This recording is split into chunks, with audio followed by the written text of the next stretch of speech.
저는 친정아빠랑 사이가 별로 안 좋았어요. 엄마랑 언성 높여 다투는 모습도 자식들에게 많이 보여주셨고, 또 말투 자체가 약간 윽박지르는 느낌이라 밥은 먹었냐는 한마디도 저는 혼나는 것처럼 느껴져서 괜히 쫄 때가 많았거든요.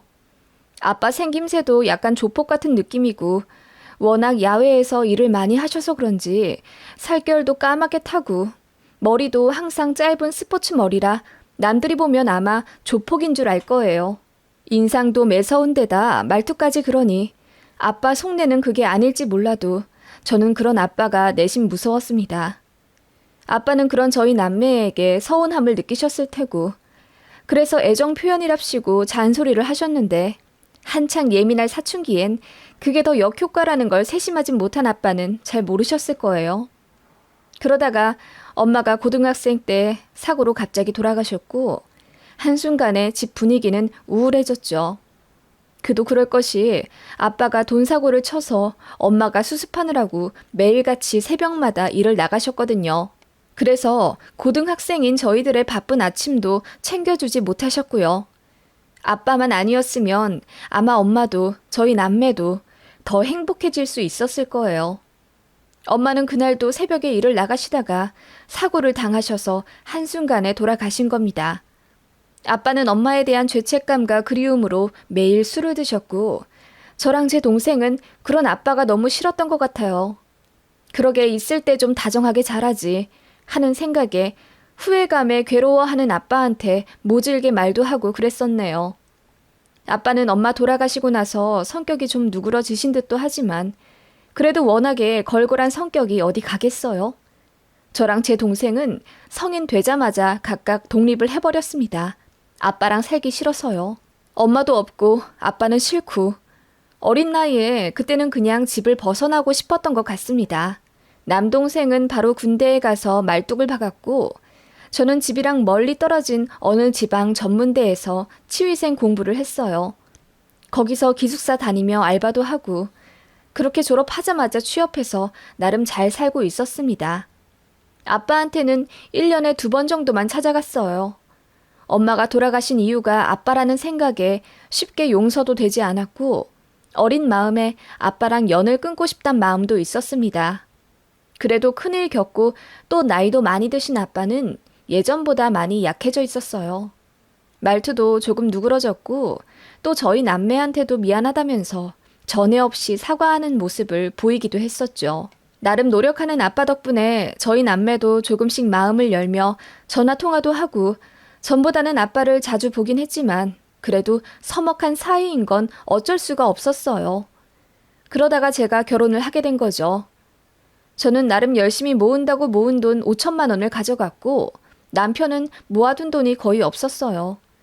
그래도 시댁이 주유소로 돈을 잘 버는 집이라 금전적으로 여유가 있어서 저희 부부 신혼집을 해주셨습니다. 그때 당시 2억 5천인가 그랬던 것 같아요. 너무너무 감사하게 받았습니다. 나름대로 보답 인사드린다고 여윳돈 끌어모아 시어머니 명품 가방도 사드리고 선물도 많이 해다 바쳤는데, 그래도 어머님은 절 마음에 안 들어 하셨어요. 친정엄마도 없이 자라서 뭘 배웠겠니? 집이 잘 사는 것도 아니고 이래저래 기우는 결혼이지. 남들 보기에 창피해서 나는 결혼식 때 하객들도 많이 안 부를 거다. 라고 하시더군요. 시어머니도 참 직설적으로 말하시는 성품이었는데 그런 식으로 결혼 전부터 제게 상처를 참 많이 주셨습니다. 그럼에도 불구하고 파혼을 할 수 없었던 건 속도 위반이었기 때문이었어요. 남편은 그래도 우직하고 따뜻한 사람이라 늘 제 편을 들어줬고, 저는 남편 하나 믿고 결혼을 진행할 수밖에 없었습니다. 그때 제가 좀 어리기도 했었거든요. 어머님은 그렇게 툭하면 저를 구박하시며 뭘 해도 마음에 안 드는 며느리라고 눈을 흘기셨고, 특히 돈 문제로 저를 너무나도 많이 서럽게 하셨습니다. 남편은 부모님 사업을 도우며 한 달에 600만 원 정도 가져오고 있었고, 저는 치과 다니며 250만 원 정도 월급을 받고 있었습니다. 어머님은 제가 남편의 반도 못 번다면서 무조건 애 낳기 직전까지 일하라고 윽박 지르셨어요. 진짜 너무 서러웠지만 어디다 말할 데도 없더라고요. 친정엄마는 하늘에 계시지. 아빠랑은 이런 일로 고민 털어놓으며 울만한 사이도 안 되었고요. 남동생은 군대 일로 바쁘고 친구들한테도 말하기가 내 얼굴에 침 뱉기 같더군요. 시댁이랑은 게다가 차로 10분 거리입니다. 그냥 같은 지역에 살고 있으니 반합가나 다름이 없었어요. 어머님은 병원에서 일하고 있는 저한테도 툭하면 전화해서 잠깐 외출해서 은행 좀 갈 수 없냐, 어디다 돈 좀 보내라는 둥 자잘한 심부름을 하시질 않나, 퇴근하고 나면 신혼집으로 가지 말고 시댁으로 가서 밥 좀 해놓으라고 일을 시키셨어요. 물론 남편이 다 막아주긴 했지만 그런 점이 어머님 마음에 더 들지 않았겠죠. 그래서 제가 모자 사이를 갈라놓는 불여우라고 생각하셨는지 안 보이는 데서 더 음흉하게 괴롭히셨어요. 같이 식사하는 자리에서 남편이 잠깐 자리를 비우면 갑자기 제 소지품 검사를 좀 해야겠다면서 가방을 막 뒤져요. 그러면서 립스틱이 왜 저번 거랑 다르냐? 너 집에 몇 개나 있어? 너 된장년이? 게다가 임신도 한 애가 뱃속에 아이는 생각 안 하고 이런 화학물질을 막 바르는 거야? 네 친정엄마가 있었다면 이런 거 안 된다고 진작 알려주셨을 텐데 네가 몰라도 너무 모르는구나. 모르면 인터넷에서 좀 검색해서 알아보든 해. 라고 하시더군요. 그때가 저는 임신 8개월쯤이었고 어머님이랑도 반년 정도 매일같이 뵈니 저도 이골이 났어요. 그래서 나름 소심하게 반항하기도 하고 할 말도 어느 정도 하기 시작했죠. 어머님, 임신했을 때 이 정도 립스틱은 태아한테 아무런 영향이 없대요.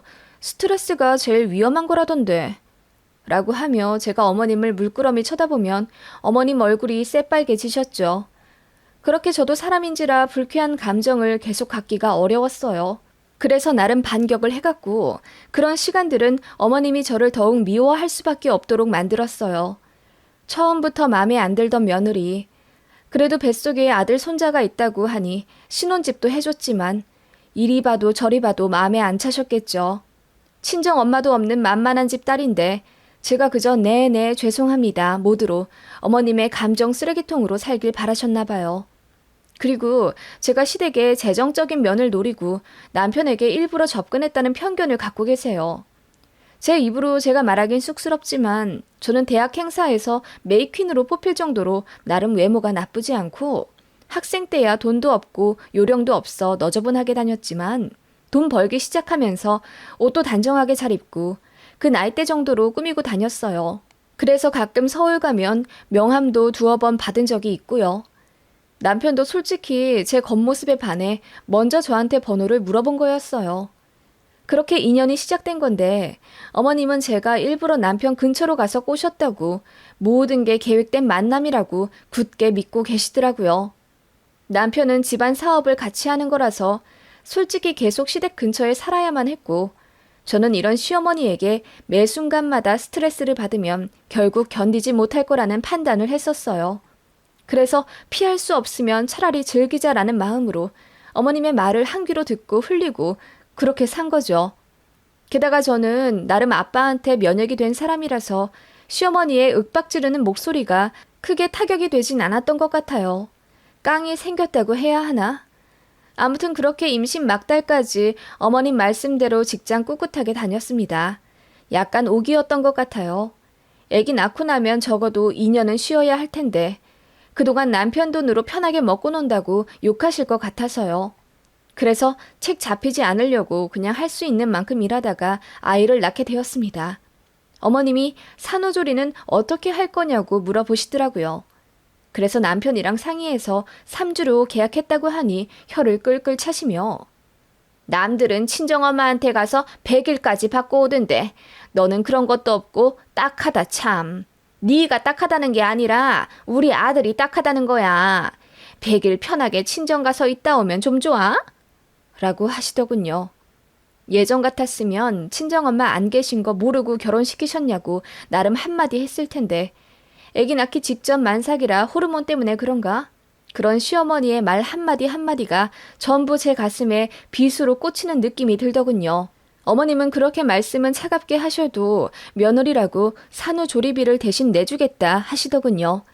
제가 3주 계약했다니까 2주만 하라고 하시는 걸 남편이 초산인데 당연히 3주 꽉 채워 쉬어야 한다며 길길이 날뛰는 바람에 3주 조리비 그대로 내주셨습니다. 아니, 사실 조리비는 저희가 이미 냈기 때문에 어머님이 안 주셔도 되는데 굳이 주겠다 하시더군요. 그러면서 남들한테 자랑하래요. 시어머니가 산후조리원비 다 내줬다면서요. 사람들 앞에서도 만날 때마다 그 소리 하시더군요. 내가 우리 며느리 산후조리원비 3주치 다 내줬어. 이런 시어머니 또 있나? 친정엄마가 없으니까 내가 챙겨줘야지. 솔직히 안 챙겨주셔도 되니까 막말만 하지 않기를 바랐습니다. 그렇게 저는 떡두꺼비 같은 아들을 자연분만해서 낳았습니다. 시어머니는 처음에는 제가 속도 위반했다고 남사스럽다면서 제 뱃속의 아기한테 별 관심도 없더니 막상 태어난 아기가 너무 예쁘고 게다가 손자라고 하니 더 애정이 가셨나 봐요.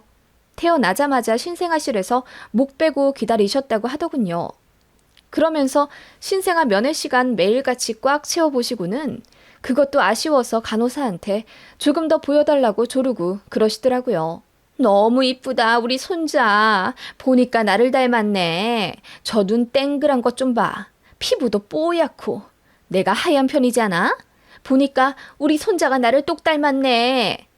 그렇게 첫 손자 뽕에 차서 정신을 못 차리시더군요. 참고로 저도 하얗고 눈이 큽니다. 게다가 제 아들이요. 그때나 지금이나 저랑 판박이에요. 보는 사람마다 다 제 남자 버전이라고 놀릴 정도인데 어머님 하나도 안 닮았거든요. 저희 친정아빠는 저 진통 올 때부터 사위한테 10분에 한 번씩 전화해서 걱정하시더니 결국 한달음에 병원에 오셨어요. 제가 아이 낳고 나면 그때 오셔도 늦지 않는다고 했거든요. 솔직히 아빠처럼 무뚝뚝한 분이 딸이 아이 낳는다고 발을 동동 구르진 않을 거라고 생각했어요. 기대도 안 했거든요. 그런데 제가 진통하는 내내 아빠는 제 남편보다 더 힘들어 하셨습니다. 병원 복도를 내내 종종 걸음으로 도시며 식은땀도 흘릴 정도로 제 걱정을 많이 하셨대요. 그 얘기를 나중에 듣고 너무 놀랐습니다. 제가 아는 아빠는 제가 조금이라도 힘들어하면 고작 그 정도 가지고 슬퍼하냐며 사회 나가면 험한 일들 투성이라고 소리 지르시고 제 편은 하나도 안 들어주셨거든요. 제가 진통 10시간이 넘어가자 친정아빠는 제 담당이한테 찾아가서 그냥 수술시켜주면 안 되냐고 사정까지 하실 정도였다네요. 결국 12시간 진통 끝에 아이를 낳았고 시댁 식구들은 그 후에 모두 도착했다고 하네요. 저는 출산 과정에서 약간의 문제가 생겨서 수면 마취하고 처치를 받았고요. 눈 떠보니 친정아빠 얼굴이 보이더라고요. 제가 눈을 뜨니 아빠가 엉엉 우시며 이제 됐다고 제가 안 깨어나서 무슨 일 생길까봐 걱정했다고 하시더군요. 아빠 우는 모습 엄마 돌아가시고 처음 봤어요.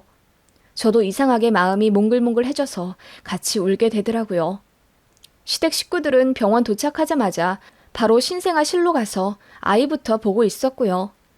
아빠는 아이가 태어나든 말든 상관없이 쭉 제 곁에만 계셨다고 하더라고요.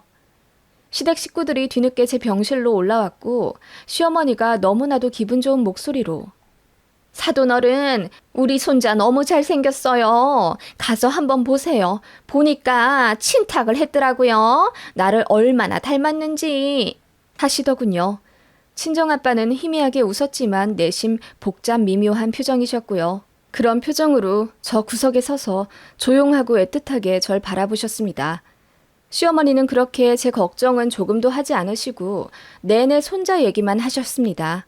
듣다 못한 남편이 이제 그만 가시라고 할 정도였고 아빠는 기분이 좀 안 좋아 보이셨어요. 그러더니 제 남편 불러서 한 소리 하셨나 봐요. 시어머니가 어떻게 아이 낳은 며느리 걱정은 조금도 안 하고 손자 얘기만 줄줄이 하고 있냐고요. 서로 체면이 있어서 아무 말 안 했지만 사돈으로서 너무 서운하다고 했고 남편은 죄송하다고 사과했다더군요. 그렇게 아빠는 그냥 댁으로 돌아가신 줄 알았는데 가시면서 1,000만 원 입금해 주시더라고요.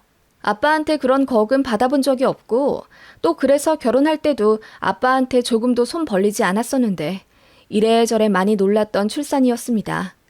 아이 낳고 자궁경부 문제 때문에 제가 많이 고생했어요. 후처치가 잘못되어서 자칫하면 나중에 부작용으로 몇 년에 한 번씩 수술을 해야 할 수도 있다고 하더라고요. 이래저래 남들보다 더딘 회복이었고 그래서 조리원 들어가서도 제대로 쉬지도 못했습니다. 계속 병원에 있었고 아이 얼굴도 많이 못 봤어요. 저만큼 남편도 고생했고 너무 정신이 없었습니다.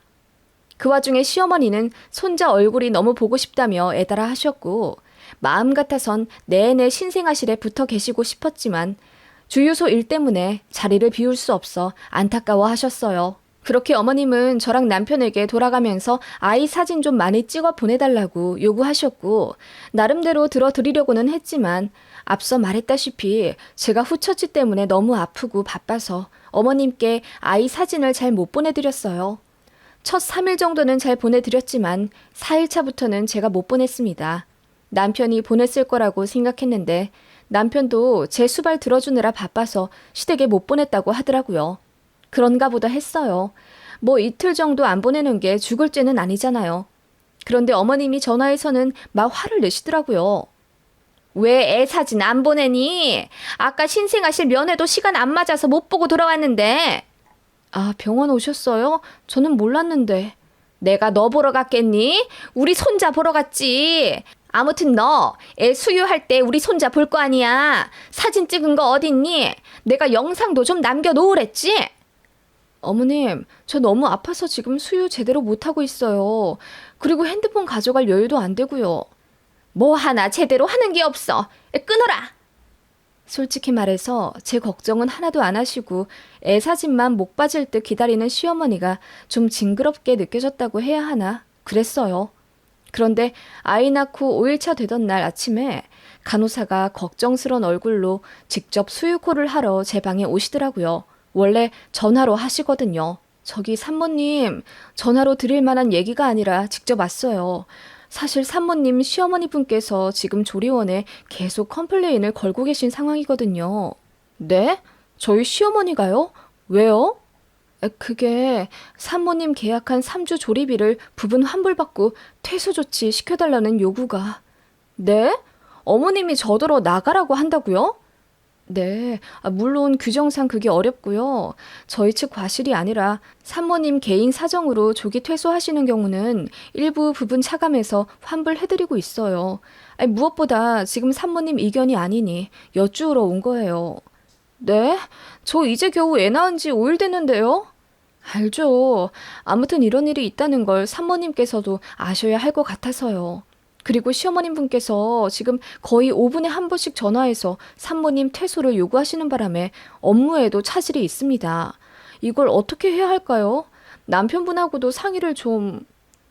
너무 충격적이더라고요. 남편은 일이 있어 잠깐 자리를 비운 상황이었고 저는 이게 무슨 일인가 싶어 시어머니께 전화부터 했습니다. 어머님, 지금 이게 무슨 일이에요? 저 조리원 퇴소시키라고 여기에 전화하셨다면서요? 그래, 내가 너 그러라고 조리원 비용 다 대준 줄 아니? 이게 어디서 시애미 말을 무시해. 너 편하게 처 자빠져 자기만 하면 다야. 시애미가 산후조리원 비용 대줬으면 우리 손자 사진이라도 제깍 보내야 할 거 아니야. 그 말에 저는 충격을 받아 말도 안 나오더군요. 뒤늦게 상황 파악한 남편이 본인 대신 어머니와 싸우며 이게 무슨 말도 안 되는 일이냐고 언성 높여 통화했고 저는 너무 황당해서 눈물만 나오더군요. 그때 아빠한테 전화가 왔어요. 투박하지만 제 걱정이 잔뜩 묻어나는 목소리로 몸은 좀 어떻냐고 물어보시는 아빠의 전화에 저는 그만 엉엉 울어버렸죠. 아빠가 자초지종을 다급히 물어보셔서 정말 태어나서 처음으로 아빠한테 나 이런 일이 있어요. 너무 속상해요. 라고 하소연을 했습니다. 그 전에는 말해봤자 제 편 들어주지 않고 윽박만 지르는 아빠라 제 고민 같은 거 전혀 말하지 않았거든요. 제 얘기를 잠자코 들은 아빠가 사위 어딨냐고 당장 바꾸라고 하시더군요. 그렇게 제 전화를 건네받은 남편은 장인어른과의 통화가 길어질수록 얼굴이 허옇게 질리더라고요. 그렇게 통화를 끊은 남편이 아연실색하며 장인어른이 우리 이혼시킨다 하셔. 이거 어떡하지? 지금 바로 여기 건너오겠다 하시는데 우리 집 가서 다 뒤집어 엎으실 거래. 자기야, 미안한데 나 집에 좀 갔다 올게. 내가 가서 무릎 꿇고 빌어야 장인어른 화가 풀리실 것 같아. 아니, 그게 무슨... 그렇게 남편은 창백한 얼굴로 조리원을 나섰고 그 후로 아무리 전화를 해도 받지를 않았습니다. 제가 전전긍긍하며 침대에 누워있는데 간호사가 들어오시며 다 해결되셨나 봐요. 환불 요구 취소되셨어요. 시어머니 되시는 분이 그렇게 불같으셔서 산모님 어떡해요? 스트레스 많이 받으시겠다. 라고 하시더군요. 이게 무슨 일인가 하고 어리둥절해 있는데 남편이 뒤늦게 만신창이가 된 모습으로 제 방에 들어와서는 미안하다고 사과하더라고요. 저희 친정아빠가 주유소를 그야말로 뒤집어 엎으셨다고 하더라고요. 친정이랑 저희 시댁은 2시간 반 거리인데 얼마나 분노의 질주를 하셨는지 1시간 40분 만에 도착하셔서는 산후조리원 3주치 비용인 400만 원이 들어있는 돈 봉투를 던지시고는 소리를 고래고래 지르며 우리 딸 이혼시키겠다고 하셨다네요. 황급히 시어머니가 이게 무슨 짓이냐고 맞서 싸웠지만 저희 친정아빠는 그 특유의 우락부락한 표정과 호랑이 같은 목소리로 누가 감히 우리 딸 산후조리 하는데 방을 빼라 말아요? 그깟 손자 사진 안 보내줬다고? 그냥 영원히 보지 마시오. 내 딸이 아파서 제대로 눕지도 못하고 있는데 시어머니로서 그건 영 걱정이 안 돼요? 그래도 내 딸이 한 선택이라 믿고 아무 말 안 했는데 이런 정신 나간 집안이랑은 더는 사돈 맺기 싫소. 내 딸 힘들게 하는 사람은 그 누구도 용서 안 하오. 하시며 당장 딸 이혼시킬 거라고. 그리고 손자도 당신께서 애지중지 키우겠다며 큰 소리를 치셨다네요. 시어머니는 놀라 자빠져서는 아니 며느리가 시애미 말을 무시하는 것 같아서 내가 버릇을 좀 잡으려고 라고 울먹거리며 말씀하셨고 시아버지도 그만 고정하시라 말리셨는데도 저희 친정아빠가 그야말로 주유소를 다 불태울 듯이 한바탕 난리를 치셨다고 해요. 게다가 손자를 안 보여주겠다는 말에 시어머니가 거의 기절할 듯 안 된다고 애원하셨고 급기야 무릎까지 꿇으며 비셨다고 하더라고요. 저희 친정아빠는 그렇게 시어머니한테 앞으로 며느리 잘해주라는 신신당부를 하시고 당신 딸이 속상하다는 말 듣는 즉시 데려올 거라고 신혼집 해준 거 필요 없고 친정아빠 집을 딸이랑 손자한테 넘겨줄 거라며 소리를 고래고래 지르셨다더군요. 그렇게 한바탕 난리를 피운 후 아빠는 사위에게 딸 잘 부탁한다고 한마디 하시며 돌아가셨댔어요. 듣는 순간 눈물이 비오듯 쏟아지더군요. 아빠는 단 한 번도 저에게 애정 표현을 따스히 하신 적도 없고 제 편을 들어주신 적도 없으세요. 그런 아빠가 미워서 기대고 싶지도 않았고요. 사실 생각해보면 아빠가 평생 그리 살아오던 성격과 말투를 한순간에 고치기가 쉽진 않으셨겠죠. 그리고 엄마가 죽은 게 아빠 때문이라는 죄책감은 자신이 제일 괴로워하며 느낄 것 같은데 저는 그저 원망할 줄만 알았지 아빠를 위로해줄 생각은 못하고 있었던 것 같습니다. 그래서 아빠의 다른 면을 보지 못했고요. 아빠도 나름대로 손을 내밀어 저와 제 동생에게 용서를 시시때때로 비셨지만 저희는 불편하다는 이유로 외면했던 거고요. 아빠는 혼자 되신 이유로 주변에서 재혼하라는 권유도 많이 받으셨지만 저랑 제 동생한테 미안해서 아무도 안 만나고 혼자 살며 일만 하셨어요. 그게 자식에게 무뚝뚝한 아빠의 유일한 표현이었을 텐데 저는 그저 저만의 감정에 집중하느라 아빠의 다정함을 보지 못했던 것 같아요. 뒤늦게 아빠의 사랑을 깨닫고 몇십 년간 쌓아왔던 벽을 완전히 부셔버렸습니다. 시어머니는 뭐 드라마처럼 바로 저에게 사과하지 않으셨어요. 태어나서 그렇게 무서운 사람은 처음 본다며 사돈한테 너무 놀라고 상처받았다는 볼멘 소리를 하셨지만 그 이후로 저에게 그 어떤 잔소리도 하지 않으셨고 제 눈치를 보시더라고요. 제가 싫어할 만한 일은 먼저 안 하셨고요. 그래서 스트레스 받을 일이 거의 없었습니다. 아빠랑도 외손주 데리고 간다는 핑계로 친정에 자주 가게 됐어요. 처음 보는 아빠의 모습이었습니다. 호랑이 같은 무서운 모습은 어딜 간 건지 제 아이한테 아주 간드러지는 목소리로 다정하게 대해주시더라고요. 아마 자식한테는 차마 못해줬던 것들을 손자한테는 마음껏 표현해 주시려는 뜻인지 아빠는 그렇게 제가 그리도 바랬던 모습으로 변해 계셨습니다. 지금 제 아이는 초등학교에 들어갔고요. 따라서 이 일은 10년도 더 전의 일입니다. 남편은 시댁에서 독립해 따로 사업을 하고 있고 자연스레 저희도 지금 시댁이랑 멀리 떨어져 살고 있어요. 시어머니한테 스트레스 전혀 없고요.